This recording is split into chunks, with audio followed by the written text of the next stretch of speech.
सदगुरु जी का संदेश है, तुम कोई अलग व्यक्ति नहीं हो जो इस ब्रह्मांड में कहीं बाहर से आए हो। तुम स्वयं इस ब्रह्मांड की आत्मा हो। तुम स्वयं इस ब्रह्मांड की आत्मा हो। जब तुम ये जान लेते हो कि हर वस्तु में मैं ही हूं, मेरी ही शुद्ध चेतना हर जगह व्याप्त है, तो तुम में कोई द्वंद्व नहीं रहता, तुम में कोई द्वैत नहीं रहता, कोई लड़ाई नहीं रहती। ये अद्वैत भाव तुम्हें पूर्णता की ओर ले जाता है, जहां सब तुम ही हो और कोई दूसरा है ही नहीं, कोई दुख नहीं है। ओम श्री परमहंसाय नमः। नमस्कार, सेल्फ अवेकनिंग मिशन से संजीव मलिक। दोस्तों, हमारा ये वीडियो खेल खेल में आत्मज्ञान, खेल खेल में वेदांत सीरीज से है। इस सीरीज में मैं आपको अलग अलग तरीके से आत्मज्ञान की व्याख्या, वेदांत की व्याख्या जो हमारे सदग्रंथों में दी हुई है, उसके हिसाब से आपको एक मजेदार अनुभव के साथ, हंसी खुशी के साथ आपको कुछ एक्सप्लेनेशन देता हूं। तो उसी में ये एक एपिसोड है। मैं उम्मीद करता हूँ आपको बहुत अच्छा लग रहा होगा। ये बड़े प्यार से, बड़ी सॉफ्ट भाषा में, बिना किसी कॉम्प्लिकेशंस के आपको आत्मा का ज्ञान देने का प्रयास कर रहा हूँ। मैं उम्मीद करता हूँ आप इसको अच्छे से अप्रिशिएट कर रहे होंगे। अगर आपको पसंद आ रहा है तो नीचे यस करके जरूर रिप्लाई करें और भारत माता की जय अवश्य लिखें। Thank you very much. क्योंकि जो मिला है इसी सनातन धर्म से मिला है, भारत माता से मिला है, श्री परमहंस सदगुरु जी की, भगवान जी की कृपा से मिला है। जो मेरे गुरुदेव को जानते हैं उनकी मैं प्रार्थना करूंगा ओम श्री परमहंसाय नमः अवश्य लिखें। अब आज का ये एपिसोड मेरे गुरुदेव श्री परमहंस सदगुरु जी का संदेश है, तुम कोई अलग व्यक्ति नहीं हो जो इस ब्रह्मांड में कहीं बाहर से आए हो। तुम स्वयं इस ब्रह्मांड की आत्मा हो। तुम स्वयं इस ब्रह्मांड की आत्मा हो। जब तुम ये जान लेते हो कि हर वस्तु में मैं ही हूं, मेरी ही शुद्ध चेतना हर जगह व्याप्त है, तो तुम में कोई द्वंद्व नहीं रहता, तुम में कोई द्वैत नहीं रहता, कोई लड़ाई नहीं रहती। ये अद्वैत भाव तुम्हें पूर्णता की ओर ले जाता है, जहां सब तुम ही हो और कोई दूसरा है ही नहीं, कोई दुख नहीं है। तो इस बात को अच्छे से समझते हैं। तुम अलग व्यक्ति नहीं हो जो इस ब्रह्मांड में कहीं बाहर से आया है। तुम ये जान लो कि तुम स्वयं इस ब्रह्मांड की आत्मा हो। तुम स्वयं इस ब्रह्मांड की आत्मा हो। तो ये अद्वैत भाव, मैं और यूनिवर्स अलग नहीं है। आप देखो, जितनी भी मैनिफेस्टेशन की टेक्निक आप यूज करते हो, परमात्मा से कुछ मांगने की उम्मीद करते हो, तो ये कहा जाता है ना कि परमात्मा से अपना समझकर मांगो, अपना समझकर मांगो कि वो मेरे अपने पिता हैं, मेरे पिता हैं, मुझे क्यों नहीं देंगे। अब मैं ये कहूं कि मैं और मेरा पिता एक हैं तो भी बात बुरी नहीं है, क्योंकि ये बात भगवान श्री कृष्ण हमें सिखा रहे हैं कि मैं वहां भी हूं, मैं यहां भी हूं, मैं दोनों जगह व्याप्त हूं। बस ऐसे ही हमारी आत्मा भी दोनों जगह पर व्याप्त है। हमें उसी अद्वैत के ज्ञान को अपने भीतर समाना है। आइए थोड़ा सा और समझते हैं बात को। तो जो श्लोक हैं मैं विशेष रूप से यहां पर व्याख्या करूंगा उनकी। तो पहला जो श्लोक यहां पर छांदोग्य उपनिषद के 3 स्कंद के 14वें अध्याय का पहला श्लोक, सर्वम खलविदम ब्रह्म। सर्वम खलविदम ब्रह्म, इसका मतलब जो कुछ भी संसार में है ये सब ब्रह्म है। इसका अर्थ है कि हर वस्तु, हर जीव, हर अणु, सबके भीतर एक ऊर्जा मौजूद है, एक परम तत्व मौजूद है। उसी परम तत्व का नाम ब्रह्म है। राइट, वो ऊर्जा जिसके निकल जाने के बाद पीछे सब समाप्त हो जाता है, उस ऊर्जा का नाम ब्रह्म है। वो ऊर्जा मौजूद है, वो मुझ में है, वो आप में है। और वो कह रहे हैं कि हम दोनों के भीतर अलग अलग ऊर्जा नहीं है, एक है। इसका अर्थ है कि हर वस्तु, हर जीव, हर अनुभव, सभी एक ही परम तत्व से बने हैं। खलविदम का अर्थ है निश्चित रूप से यह सब, और ब्रह्म यानी परम सत्य, निश्चित रूप से ऐसा सर्व खलविदम ब्रह्म। इसका मतलब क्या है, समझेंगे जरा। इसका मतलब जो चाय पी रहे हो और जो कप है और वो जो तुम्हारे साथ चाय पी रहा है, तीनों एक ही है। बड़ा अजीब लगता है, तीनों ऊर्जा है। इस बात को ऐसे तो समझ सकते हैं, E = mc²। आपकी भाषा में समझाता हूं, आइंस्टीन वाली भाषा में ना, सब ऊर्जा है। क्वांटम फिजिक्स में क्या बोला जाता है, क्वांटम वीक थोड़ा बहुत तो जानते होंगे, सुना तो होगा। सब ऊर्जा का ही रूप है। चाहे कहने को एक सिंपल सी ये रोड मेरे पास है, इसके भीतर भी कहने को ये कॉपर के, लेकिन कॉपर के भीतर जो एटम है वास्तव में है तो ऊर्जा। इसको भी पिघलाकर इसमें से ऊर्जा निकाली जा सकती है। लास्ट में पदार्थ तो मिट जाएगा लेकिन ऊर्जा रह जाएगी। ऊर्जा है, ऊर्जा तब भी थी, ऊर्जा अब भी है, ऊर्जा आगे भी रहेगी। तो इसको याद रखेंगे। ये है व्याख्या, बात को समझाने के लिए बोल रहा हूं। तो सबके भीतर जो है वो ही एकमात्र ऊर्जा मौजूद है। जो चाहे कि पैसे मांगने से पहले सोच लो कि ब्रह्म से उधारी तो नहीं मांग रहे हो, क्योंकि जो दे रहा है वो भी तो ब्रह्म है। तो एक बार पुनः ब्रह्मधारायण उपनिषद के अंदर 3 स्कंद के 7वें अध्याय का 23वां श्लोक, यह आत्मनि तिष्ठन आत्मन अंतर है यम आत्मन आत्मा न वेद यस्य आत्मा शरीरम यह आत्म अंतर्याम्य है अमृत है एष च आत्मा अंतर्याम्यतः अमृत है। ब्रह्मधारण्य उपनिषद के जो मैंने श्लोक बताया, इसका अर्थ यह है कि ये वह ब्रह्म है जो आत्मा में स्थित है, आत्मा में स्थित है, आत्मा के भीतर है, लेकिन आत्मा उसे नहीं जानती। वह यही आत्मा है जो अमर है और उसी के द्वारा आत्मा भी नियंत्रित होती है। एक बार बात को समझना, बात थोड़ी बड़ी है, थोड़ी कॉम्प्लिकेटेड भी है, लेकिन सिंपल भाषा में समझाता हूं। इसका मतलब यह है हमारे भीतर जो ऊर्जा है वो एक पावर हाउस से आ रही है ना। नॉर्मल भाषा में सिखा रहा हूं। हमारे भीतर जो ऊर्जा है, मेरे भीतर जो ऊर्जा, अगर मैं अपने घर में जो लाइट की बात करूं, मेरे घर में जो लाइट आ रही है एक ही पावर हाउस से आ रही है। आपके घर में भी मान लेते हैं उसी पावर हाउस से आ रही है। कहीं से आ रही है, मतलब पावर हाउस से आ रही है, ना आपकी है ना मेरी है, पावर हाउस से आ रही है। दोनों को चलाने वाली पावर एक है। आपके घर आपका घर है, मेरा घर मेरा घर है। अगर मैं वैसे भेदभाव करूं तो दोनों अलग अलग है। दोनों को चलाने वाली जो ऊर्जा है वो एक है। जब ये ऊर्जा नहीं होती तो पीछे अंधकार होता है। अंधकार में ये पहचान होती है कि ये मेरा घर के तेरा घर, कोई घर नहीं, सब अंधकार है। तो बात को समझना, सबके भीतर एक ऊर्जा मौजूद है जो चला रही है। इस शरीर के भीतर भी एक ऊर्जा मौजूद है जो इसे चला रही है, जिसके कारण अभी देखो आंखें हैं, हाथ पैर सब कुछ है।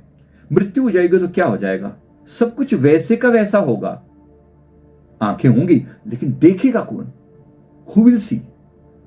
कौन देखेगा? आंखें होंगी लेकिन देखने वाला ही मौजूद नहीं है। तो आप कौन हो? क्योंकि जो आंखें हैं वो तो अभी भी मौजूद हैं, तब भी रहेंगी, मृत्यु के बाद भी, लेकिन देखने वाला नहीं होगा। वो ऊर्जा नहीं है, वो जो ज्ञान प्रोसेस किया करता था वो नहीं है। इसको याद रखेंगे। इसी तरह से तो हमारे भीतर का वो तत्व जिसे हम अभी नहीं जानते लेकिन धीरे धीरे जान रहे हैं, उसी का नाम ब्रह्म है। वही आत्मा है, वही परमात्मा है। अब इसको कॉमिक व्याख्या के रूप में मैं बताता हूं अपने तरीके से। तुम सोचते हो तुमने आलू पराठा खाने का निर्णय लिया, पर असली कंट्रोल तो अंदर बैठा ब्रह्म कर रहा है। तुम्हारे अंदर वो इच्छा कौन जागृत कर रहा है कि आलू का पराठा खाना है? मतलब तुम रिमोट हो और ब्रह्म नेटफ्लिक्स देख रहा है तुम्हारे जरिए। याद रखना, तुम्हारे थ्रू नेटफ्लिक्स देख रहा है, वो कंट्रोल कर रहा है तुम्हें। उसका नाम ब्रह्म है, तुम्हारी आत्मा के भीतर स्थापित है। धीरे धीरे बात पल्ले पड़ेगी, चिंता मत करो, आ जाएगा, धीरे धीरे समझ आ जाएगी ये वाली बात। तो मैं उम्मीद करता हूं आपको ये बात धीरे धीरे पल्ले पड़ रही है, राइट। इसी प्रकार से ईशावास्य उपनिषद में पहला ही श्लोक है, ईशावास्यम इदं सर्वम यत्किंचितम जगत्याम जगत तेन तक्तेन भुंजिता मा गृथै कस्य अद्विदिदम। ईशावास्य उपनिषद के पहले श्लोक में कहा जाता है कि ये पूरा जगत ईश्वर ब्रह्म से व्याप्त है। जो कुछ तुम्हारे पास है उसे त्यागने की भावना से भोगो, उसे त्यागने की भावना से भोगो। अर्थात उसमें ये भाव रखो, पकड़ के नहीं बैठना, चीजों को प्यार से स्वीकार करना है और बाहर निकल आना है, राइट। किसी और से धन की इच्छा मत करो, अपनी चीजों का उपयोग करो। तुम सोचते हो कि गाड़ी तेरी है, पर ब्रह्म कहता है कि भाई तुम इसके टेम्परेरी यूजर हो। ब्रह्म का वाईफाई है ये दुनिया, तुम तो सब डेटा यूज कर रहे हो, तो डोंट गेट ग्रीडी, ये याद रखना। परमात्मा का वाईफाई है ये दुनिया, तुम सब उसके डेटा यूजर हो। कोई किसी का कुछ नहीं है यहां पर, टेम्परेरी है सारा खेल। सब कुछ एक दिन मिट जाएगा और उसी में विलीन हो जाएगा, है ना। इसीलिए अटकना नहीं है, किसी चीज के अंदर अटकना नहीं है ना। बस इतनी सी बात को याद रखेंगे तो आप पाएंगे कि कोई चीज आपको भ्रमित करने वाली यहां पर नहीं रहेगी। तो इसको हम यहां से क्लियर करते हैं बात को समझाने के लिए।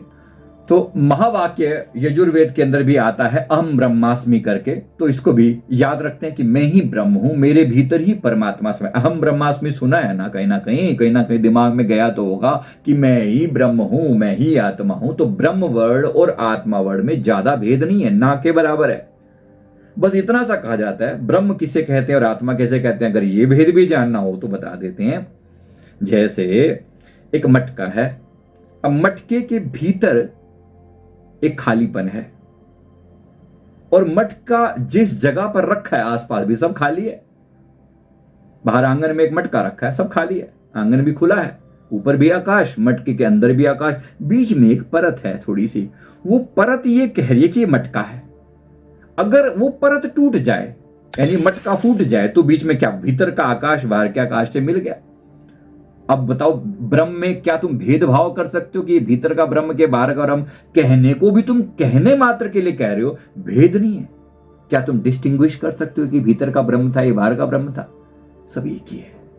वो खालीपन जो भीतर था वही खालीपन बाहर भी था। इसको समझ लेंगे तो आपको कोई दिक्कत नहीं आएगी बिल्कुल भी। इसको ऐसे करके समझते हैं। नेक्स्ट, इस बात को याद रखेंगे, जब भी अपने आप को आईनों में देखा करो तो अपने आप से बोला करो, वाओ सो ब्यूटीफुल ब्रह्म। और जब कोई बीवी डांट दे तो सोचा करो ये भी ब्रह्म की एक लीला है, राइट?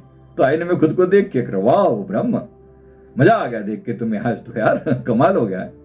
बोल सकते हैं ना, बोल सकते हैं ना। सिंपल भाषा में सिखाने की कोशिश कर रहा हूं ताकि तुम बोर ना हो जाओ, तुम्हें आनंद हो जाए। तो आत्मज्ञान की अफर्मेशन, मैं ब्रह्मांड में सीमित नहीं हूं, मैं ब्रह्म हूं, मैं अनलिमिटेड हूं। जितना सोचेंगे उतना हो जाएंगे, जितना सोचेंगे उतना फैल जाएंगे, जितना सीमित करेंगे अपने आप को उतना लिमिटेड हो जाएंगे। मेरी अनंत क्षमताएं हैं, आई हैव इनफाइनाइट पॉसिबिलिटीज, अनंत क्षमताएं हैं। जो कुछ देखता हूं ये मैं ही हूं, मैं स्वयं की खोज कर रहा हूं, मैं ब्रह्म स्वरूप हूं, मैं स्वयं की ही खोज कर रहा हूं, ढूंढता फिरता हूं। इकबाल अपने आप को कहते, मैं अपने आप को ही ढूंढता फिरता हूं, आप ही गोया मुसाफिर, आप ही मंजिल हूं मैं। ऐसा लगता है जैसे मैं ही मुसाफिर हूं, मैं मंजिल हूं, मैं खुद को ही ढूंढ रहा हूं, पर ढूंढ बाहर रहा हूं। सारी दुनिया ढूंढ रही है, बाहर तीर्थों पे चले जा रहे हैं लोग, आनंद ढूंढ रहे हैं। ओ भाई है किथे आनंद? लभ्या कि नहीं लभ्या? किसी नु नहीं लभ्या, लब से भी कोई ना लभे, मिलेगा भी नहीं। याद रखिए इस बात को, नहीं मिलेगा। ऐसे आनंद कहां मिलेगा? आनंद तो गुरु की कृपा से समझ में आता है। आनंद आनंद सबको कहे, आनंद गुरु ते जाने। ओम श्री परमहंसाय नमः। कैसे भूल जाऊं उन्हें जिनकी कृपा से ज्ञान समझ में आया, जो आज मैं आपको सहज भाषा में सिखा रहा हूं। मेरे गुरु महाराज ने कूट कूट के आनंदमयी ये जो ज्ञान है भीतर उतारा। वो जो रातों रात जाग जाग कर बैठा करते थे, ओम श्री परमहंसाय नमः का जाप किया करते थे प्रभु ने। करते करते करते करते गुरुदेव ने फरमाया, बोलो ओम आत्मदेवाय नमः, तेरी आत्मा की भी जय जयकार है। तो आप भी बोल लिया करो, मेरी आत्मा की भी जय जयकार है। मैं शुद्ध चैतन्य हूं, बिना किसी सीमाओं के, कोई लिमिटेशंस नहीं है। मैं श्री परम सदगुरु जी की कृपा से मुझे ब्रह्म का बोध हो रहा है। मैं संसार में नहीं, संसार मुझ में है, दोनों ही है। अगर मैं संसार में हूं तो भी ठीक है, संसार मुझ में है तो भी ठीक है। तो आज हम बात करेंगे लाफ्टर थेरेपी टाइप में, मास्टर्स लाफ, गुरु की हंसी। आंखें बंद करके कल्पना करें कि मेरे प्यारे परमहंस सदगुरु जी आपके साथ बैठे हैं। आप अपने गुरु की कल्पना कर सकते हैं, आपका जो भाव हो, और मुस्कुरा रहे हैं। आप भी बिना आवाज मुस्कुराते हुए हल्के हल्के हंसे, और गुरु जी की कृपा अपने रोम रोम में प्रवेश कर रही है, ऐसा फील करें। आंखें बंद करके मुस्कुराते हुए, वाह प्रभु, वाह प्रभु, वाह मेरे प्रभु, मुस्कुरा रहे हैं, मुस्कुरा रहे, आनंदमयी। सारे संसार को आपकी जो सुंदर मुस्कुराहट है, सारे संसार को आनंद देने वाली है। मेरे हृदय को भी पुलकित करने वाली आपकी वो प्यारी हंसी।